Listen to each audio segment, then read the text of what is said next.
Hi friends, good morning. বলো তোমরা সবাই কেমন আছো? আমি ভালো আছি। তো দেখো বন্ধুরা, আজ সকাল সকাল চলে এসেছি তোমাদের সামনে নতুন একটা ভিডিও নিয়ে। তো বলো বন্ধুরা, কে কী করছো? সবাই ঘুম থেকে উঠে পড়েছো? সবার কি চাটা খাওয়া হয়ে গেছে? আর কার কার চা খাওয়া হয়ে গেছে? আমার আগে চা খাওয়া হয়ে গেছে তাড়াতাড়ি জানাও কমেন্ট করে। আমি কিন্তু আজকে সবার আগে চা খেয়ে ফেলেছি, তোমাদের আগে আগে চা খেয়ে নিয়েছি। দেখো এবার শুধু কাজের দিদিও কাজ টাজ করে চলে গেছে। এখন আমি তো বলেছি আমার বেশি কাজ থাকে না, শুধু রান্নাটাই করতে হয়। তো দেখো এই যে সোনার খাবারটা ভেজানো হয়ে গেছে, এই যে রেডি করা হয়ে গেছে। তো ওর খাবারটা খেতে দেবো এখন। ও চুপচাপ খাবারের আশায় বসে আছে। প্রচণ্ড রোদ্দুর উঠে গেছে বন্ধুরা, সকালবেলায় কাজ করতে করতে পাগল হয়ে যায়। কেননা শুধু রান্নাটা বলেছি রান্না করতে হয়। সকালে উঠে পরে তোমাদের দাদাভাইকে অফিসে রান্না বান্না করে দিয়ে তারপরে এই যে এখন সোনাকে খাওয়াবো, তারপরে আমি খাবো। তো দেখো কার কার বাড়িতে এরকম ডগ আছে আর এরকম খাটনি হয় সবাই জানিও কমেন্ট করে। দেখো সোনা এটা খায় আমাদের সোনা। তো এটা আমি এখন একে দেবো, দিয়ে হচ্ছে খাবারটা ওকে খাওয়াবো।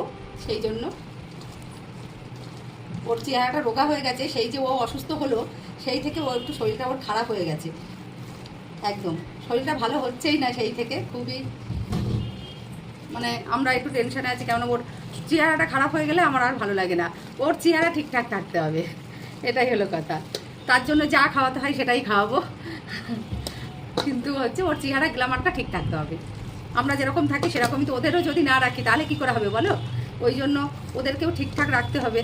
না হলে একটা লোক বাড়িতে আসলে তো জিজ্ঞাসা করবে যে এ কেন এত রোগা, এ কেন? বাড়ির মালিকের ভালো চেহারা কিন্তু এদিকে ডগের এই অবস্থা সোনার।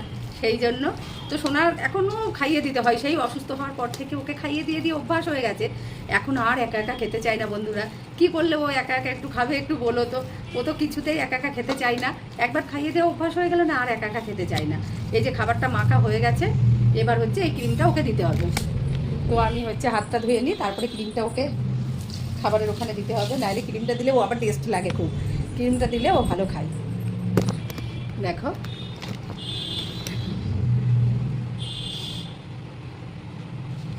এই দেখো কার কার বাড়িতে ডগ আছে এরকম ক্রিম খেতে ভালোবাসে কমেন্ট করে জানিও তোমরা। আগের ফটোগুলোই ভালো ছিল, কিন্তু এইগুলোর থেকে বের করতে গেলে একটু সমস্যা, সেই জন্য ওকে এই ক্রিমটা দুবার দেওয়া হয়, রাত্রিরে আর হচ্ছে সকালবেলাটাই দিই। আর দুপুরবেলায় চিকেন খাই, যেদিন মটন দিই সেদিন মটন দিই, আর যেদিন চিকেন সেদিন চিকেন।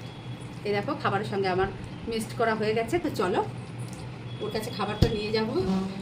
খাবে তো না জানি, একা একা ওকে পুরোপুরিভাবে খাইয়ে দিতে হবে।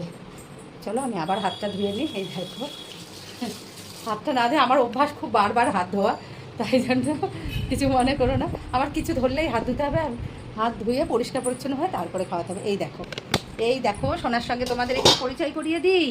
এই দেখো আমার পাপা এখন খাবে বলে বসে আছে, চুপটি করে বসে আছে খাবে বলে। বন্ধুদের বলে দাও আমি এখন খাবার খাবো, বলে দাও বলে দাও, হাই করে দাও বন্ধুদের, হাই করে দাও। এই দেখো। তো চলো বন্ধুরা ওকে এখন একটু খাইয়ে নিই আমি। তো ভিডিওটা এখানেই শেষ করছি। সবাই ভালো থেকো, সুস্থ থেকো। চলে আসবো আবার নেক্সট ভিডিও নিয়ে। চলো বাই, অপেক্ষা করো ভিডিওর জন্য।